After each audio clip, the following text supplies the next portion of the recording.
was because I knew nothing when I got started. Right, I mean, you have to remember, I was 19 years old when I started Facebook, right? So, I mean, probably like the same age or younger than most of you guys. I think you would be young for this audience, actually. And I knew nothing about business at all, right? And I didn't even think that I was starting a company. I actually remember when I first came out here for the summer with Dustin because we wanted to learn from Silicon Valley companies. I remember driving up the 101 and seeing all these great companies and thinking to myself, oh wow, these are such amazing companies. Maybe one day I'll start a company. And I'd already started Facebook, right? And it like hadn't occurred to me that was actually, so.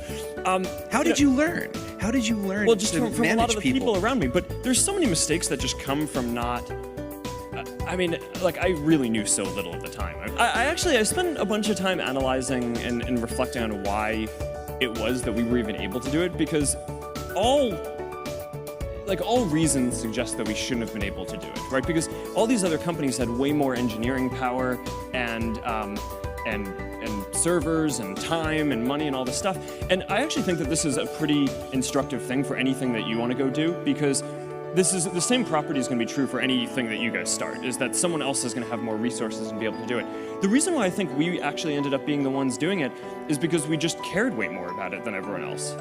We always thought that it was this really important thing and really just like felt in our gut, in our heart that we wanted to do it.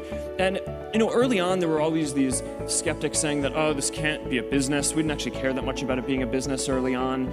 But a lot of the reason why bigger companies didn't invest in it was because it wasn't clear that there was a model that would work for it. It seemed like a bad idea. Yeah, and I actually think that that's true for a lot of the best ideas, where it is that it's not that someone else can't do it, they actually can, and the odds are stacked against you, but I think often that belief in the fact that you just care so much about what you're doing is the only thing that kind of drives you to do it. And, to be honest, that kind of drives me to this day. I mean, one of the big emphasis points for the company right now is internet.org, and, for a while we had this rallying cry of, can we connect 1 billion people?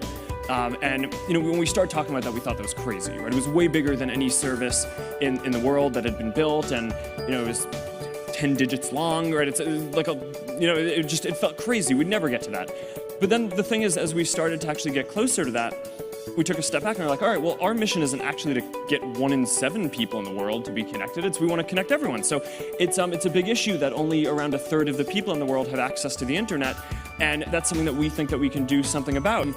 So many things go wrong when you're starting a company, and often I think people ask, what mistakes should you avoid making?